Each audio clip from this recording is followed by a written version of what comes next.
86-85 दिन से आप लोग धरना पे बैठे हुए हैं, कोई यहाँ पे आप लोगों को सुनने आया है आवाज, कोई नेता? नहीं, अभी तक तो कोई नहीं आया है यहाँ पर। बस एक ही मांग के पीछे हम लोग को आज 86वां दिन हो गया है। इतने दिन से हम लोग धरना स्थल पर डटे रहेंगे। कितना दिन तक डटे रहिएगा धरना स्थल पर आप लोग? जब तक हम लोगों को जब तक हम लोगों का समायोजन नहीं हो जाता है, तब तक हम लोग यूं ही। विधानसभा में कभी आवाज उठा? वैसे बीच में तो मतलब आवाज कभी उठा विधानसभा में? नहीं उठा। अच्छा, नमस्कार, मैं चंदन कुमार और आप देख रहे हैं टीवी रियल। मैं अभी पटना के गर्दनी बाग में धरना स्थल पर मौजूद हूं और यहाँ पर बहुत सारे लोग, टीचर मौजूद हैं, दूर दूर से शिक्षक यहाँ पे आए हैं। बरसात हो रहा है फिर भी यहाँ पे मौजूद हैं। ये बिहार है, ये अपने हक के लिए लड़िएगा तो आप पे लाठी बरसाया जाएगा। बिहार में सत्ता परिवर्तन हो सकता है, बिहार में सरकार बदल सकता है, लेकिन बिहार के लोगों का भविष्य नहीं बदल सकता है। और यही लोगों से थोड़ा बातचीत करके, कहाँ से हैं आप लोग? बक्सर से। बक्सर से। किस लिए यहाँ पे आए हैं? हमारा डिमांड है कि विशेष शिक्षक का जो पद विज्ञापन हुआ है उस पर हमारा सामंजन होना चाहिए, क्योंकि विगत 18 वर्षों से हम लोग उस पद पे काम कर रहे हैं। अच्छा, तो जब पद का सृजन हो गया तो पहला अधिकार मेरा बनता है। और पूरे बिहार में हम लगभग 950 लोग हैं और लगभग 7300 पदों का विज्ञापन हुआ है। तो हमारा सामंजन करते हुए सरकार नई नियुक्ति करे, हमें कोई आपत्ति नहीं। उसके लिए ही हम करीब आज लगभग 84-85 दिन से हो गया धरना पर बैठे हुए। 86-85 दिन से आप लोग धरना पे बैठे हुए हैं, कोई यहाँ पे आप लोगों को सुनने आया है आवाज, कोई नेता? नहीं, अभी तक तो कोई नहीं आया है यहाँ पर।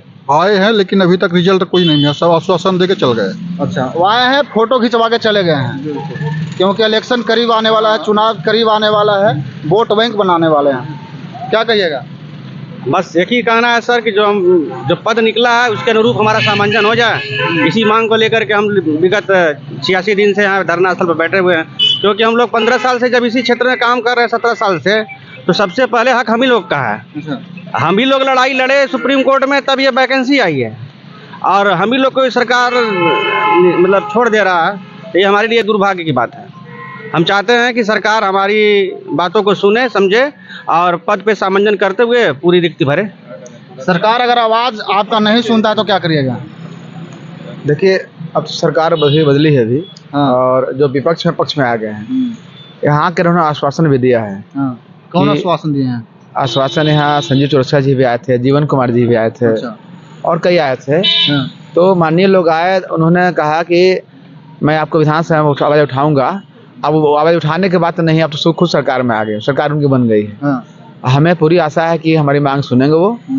और 18 साल से वनवास जो हम काट रहे हैं, हम लोग वनवास काट रहे हैं। बिल्कुल 18 साल वनवास काट रहे हैं। भगवान रामचंद्र जी के 14 वर्ष वनवास हुआ, हम लोग एक्स्ट्रा काट रहे हैं। हम लोग 18 साल हो गया है। अच्छा। इसलिए कि जैसे माननीय मुख्यमंत्री श्री नीतीश कुमार जी, जो बिहार पुलिस कहे जाते हैं, वो जब 2005 में जब पहली बार बिहार के गद्दी संभाले थे, मुख्यमंत्री बने थे, वो उसमें उन्हीं का विज्ञापन निकाला हुआ था, विशेष दिव्यांग बच्चों को पढ़ाने के विशेष की बहाली उन्होंने किया था। और उनका 18 साल हो गया, 9वीं बार वो मुख्यमंत्री बने हैं। 18 साल हमारा भी हो गया। तो अब पता नहीं उनका हमरे पर इनका नजर इनारत हमरे पर नहीं हुई कि अब उम्मीद है कि फिर से एनडीए गठबंधन, उसमें एनडीए गठबंधन था, फिर से एनडीए गठबंधन है। पूरा विश्वास है कि हमारी बात सुनेंगे वो, और हम इसलिए कि हम लोग सभी प्रशिक्षित हैं, ट्रेंड पर ही बहाली हुई हम लोग को।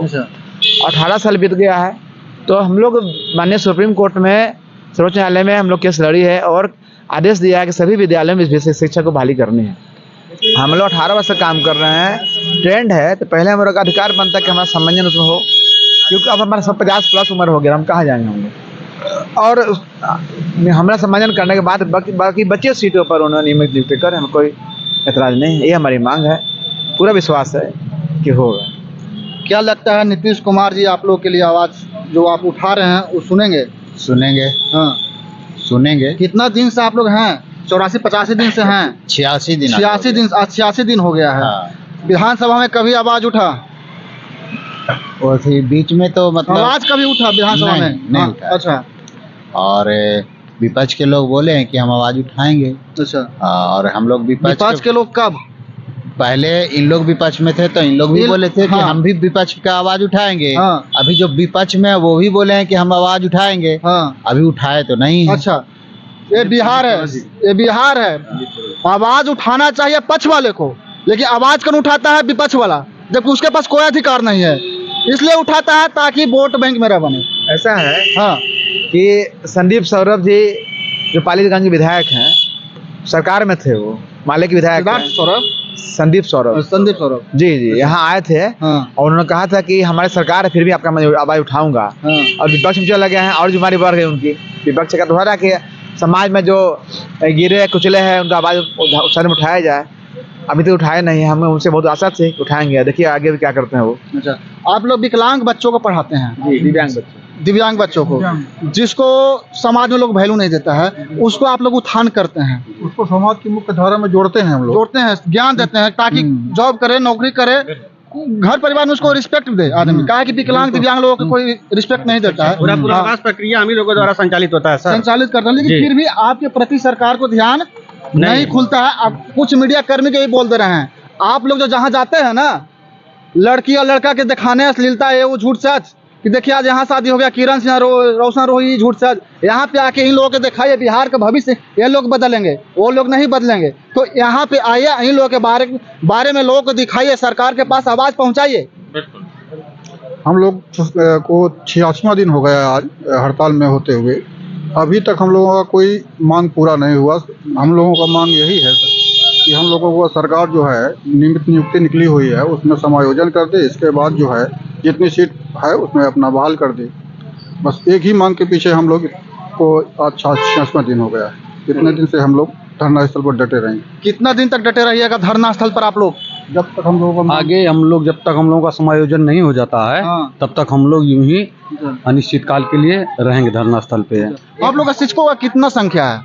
950 लगभग। आप तो यहाँ पे 10 वो हैं। मौसम सर देख लीजिए, अच्छा, और प्रभाव ये भी पड़ता है, इतना दिन से हम लोग हैं। वो फर्क नहीं पड़ता कि आप कितना संख्या में अकेले दशरथ मांझी जी पहाड़ चट्टानों को ढा दिए थे, उसका कोई फर्क नहीं पड़ता है। एक बार और बता दूं मैं, हाँ। इसे कड़ाके ठंड में हम लोग हड़ताल पर हैं। सरकार द्वारा कोई व्यवस्था नहीं किया गया, मैंने आग व्यवस्था के तालाब की व्यवस्था नहीं की गई। हमारे एक मित्र वीरेंद्र सिंह जो भोजपुर गारक है, यहीं उनको ठंड दिखाइए, यहीं उनको ठंड लग गया और आनंद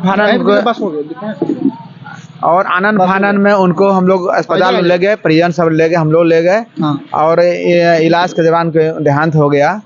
हम लोग उसके लिए काफी मर्माहत हम लोग हैं और उनके परिवार को भी कुछ अभी तक नहीं मिला है। हम लोग जो शोभा यात्रा भी पहले से यहाँ श्रद्धांजलि सभा भी रखी है हम लोग, और श्रद्धांजलि यात्रा निकाले थे, लेकिन प्रशासन ने हम लोग को खद्दर कर पीट दिया और उनको ये भी नहीं लगा कि हाँ सरकार की तरफ कोई व्यवस्था नहीं किया गया है। इतना कम पैसा तक हम सही इलाज नहीं करा पाते हैं, तो वो सब हाँ में बेचारे चले गए, दुनिया छोड़ चले गए। लेकिन सरकार को पता नहीं, आज तक उनको कोई समझ में नहीं आया कि क्यों भाई कम जो देहांत हो गया, परिवार का हाल चल तो लें। शायद उनके मित्र साथी जो है अभी 86 दिन हड़ताल पर है, उनका तो हाल चल रहे हैं, पता नहीं क्यों हम लोग से नाराज क्यों हैं। लेकिन हम लोग शालीनता पूर्वक बैठे हैं, अभी कभी उड़ पड़ा हम लोग नहीं किया।